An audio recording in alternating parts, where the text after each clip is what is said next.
The church was silent. Rain tapped against the stained glass windows as mourners filled the pews, dressed in black, eyes fixed on the closed casket at the front. A photo sat on an easel. Leonard Harris, smiling, mid-40s, wearing his old postal uniform.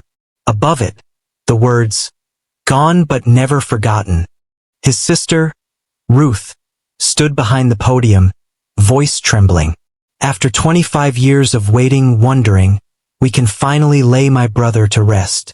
A woman sobbed loudly, Darlene, Leonard's widow. Beside her sat Cal Beck, her husband of the past 17 years. He held her hand tightly, whispering soft comforts as the priest began the final prayer. Then, the doors creaked open. Heads turned.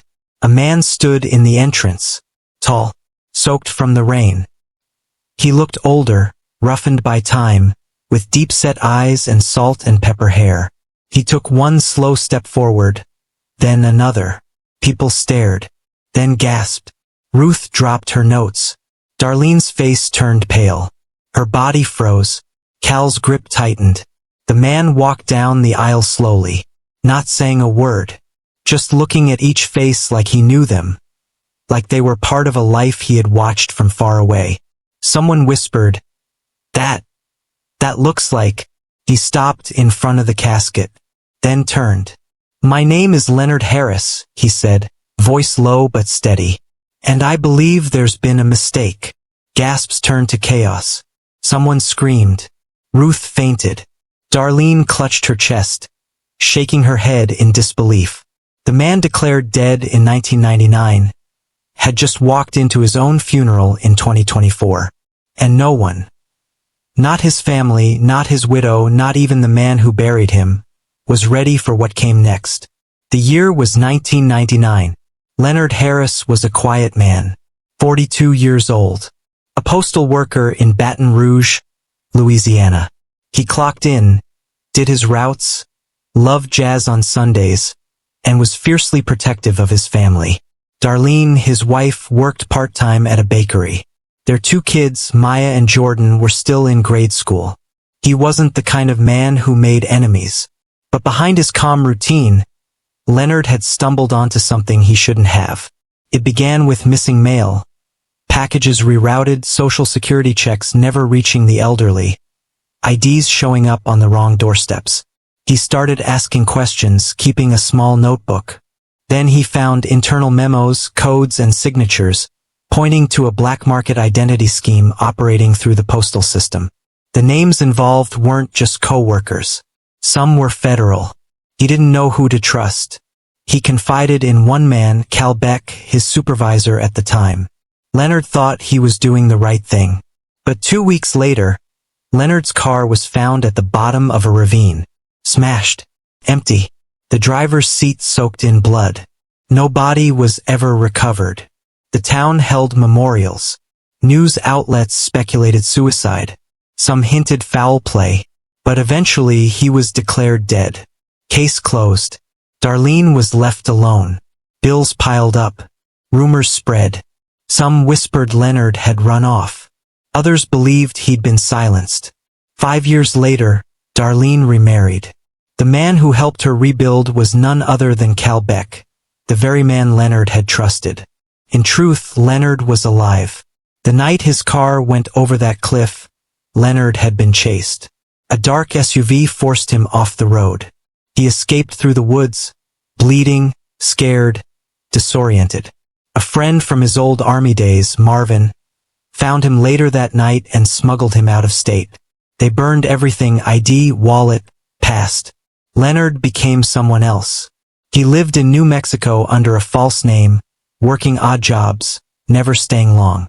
He wrote letters he never sent, kept newspaper clippings, watched his kids grow up from a distance, school awards, birthdays, graduations, all online behind fake accounts. He didn't dare reach out. Not when he knew the people who tried to kill him might still be watching. Years passed. He became a ghost. Then, one morning in 2024, Leonard was buying groceries in a small town outside Flagstaff when he saw a headline on the local news site.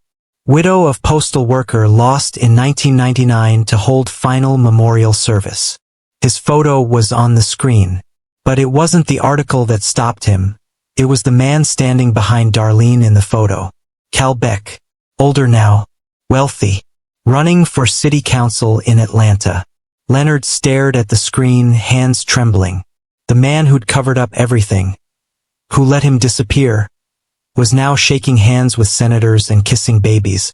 And that's when Leonard made his decision. He would come home, but he wouldn't come back quietly.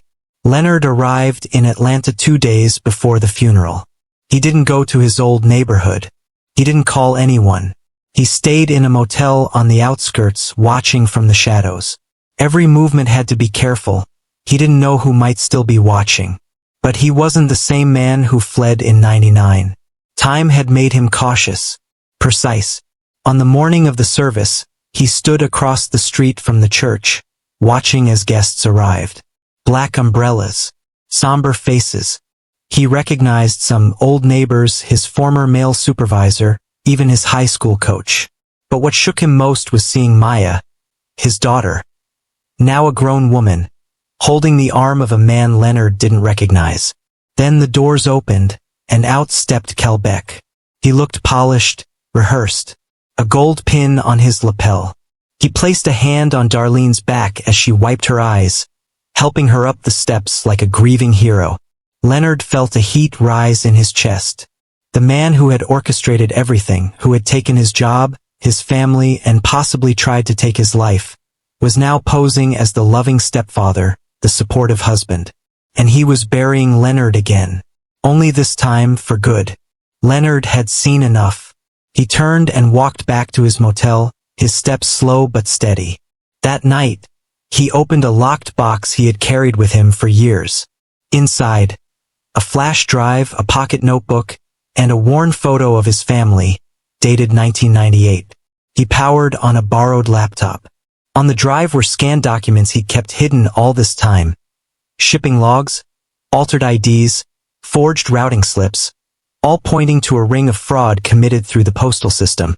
And every trail led back to one name, Calvin D. Beck. Leonard clicked upload. The secure cloud link.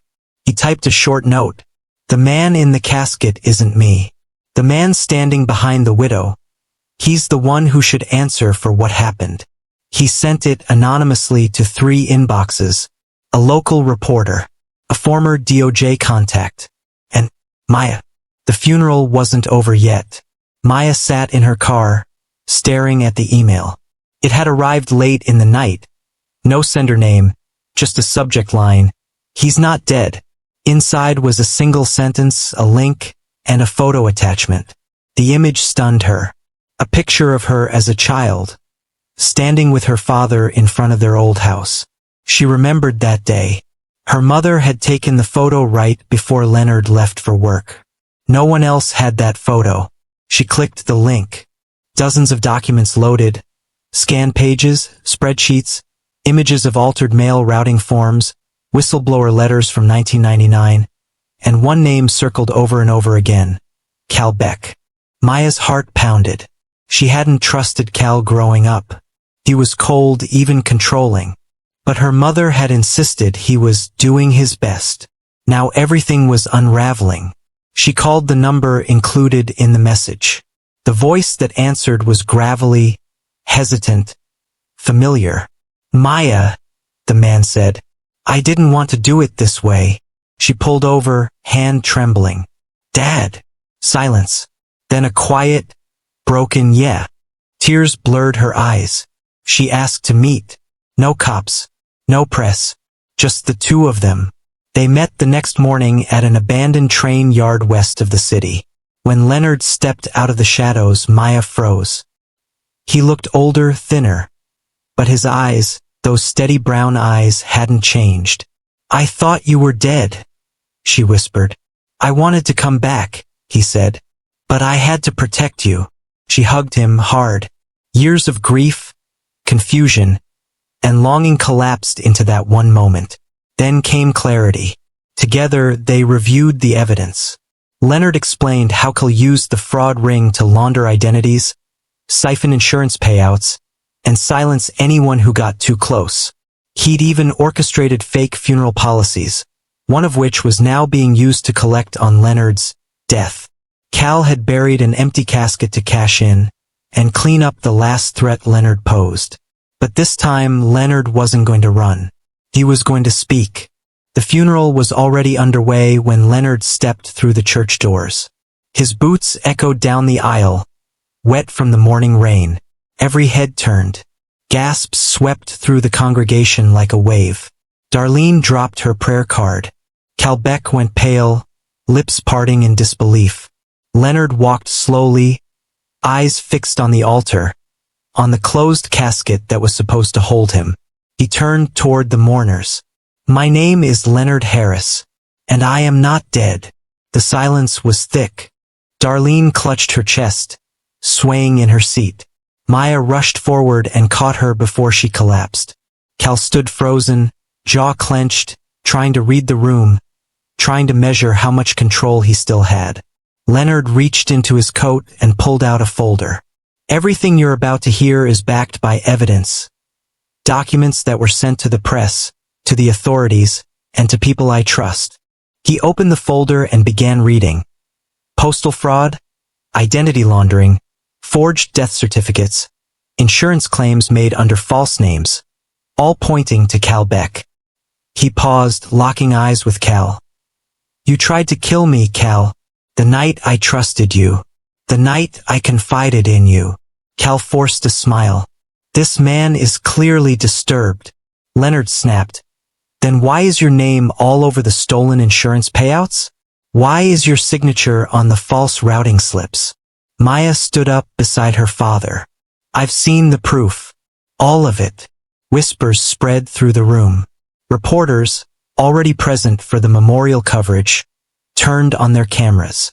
Cell phones lit up. The priest stepped back. Police officers in plain clothes stood at the back, watching. Leonard pulled out one last document, an audio recording, made by the nurse who cared for him after the crash in '99. She described how a man tried to bribe her to keep Leonard's condition off the books. "I never named you before," Leonard said quietly, "but I will now." Two officers approached Cal. He didn't run. He didn't speak. He just sat down slowly, hands on his knees, as if the weight of 2 decades had finally dropped on his shoulders. Leonard stepped away from the pulpit. His heart pounded, but not from fear. He had been silenced for 25 years. But now the whole room was listening. The man they buried wasn't just alive. He had returned with the truth. The headlines came fast. "Man declared dead in 1999 returns to expose government fraud." "Funeral turns into FBI sting as truth emerges after 25 years." Cal Beck was arrested on multiple counts: insurance fraud, conspiracy, obstruction of justice. Investigators reopened files tied to postal corruption dating back to the late 90s. His political career was over before it ever began. Darlene remained silent. She never visited Cal in jail, never spoke to reporters. The man she had trusted after Leonard vanished turned out to be the very reason he'd disappeared. As for Leonard, he didn't try to reclaim his old life. Too much time had passed. Instead, he bought a modest cabin outside the city and kept a low profile. He and Maya spoke often. She visited on Sundays, sometimes bringing Jordan along. They didn't talk much about the years in between. Some things were too raw, too far gone. But there were small steps, new memories, new beginnings. One evening, Maya stood on his porch, watching the sunset. "You could have stayed gone forever," she said. Leonard nodded. "I almost did. Why come back now?" He looked out across the hills, his voice steady. "Because lies only live when the truth stays buried." The wind picked up. A storm was coming. But this time Leonard didn't flinch. He had been buried without a grave, erased without a word. But in the end, the truth rose louder than the silence ever could. If someone you thought was dead showed up with proof of betrayal, would you forgive the silence?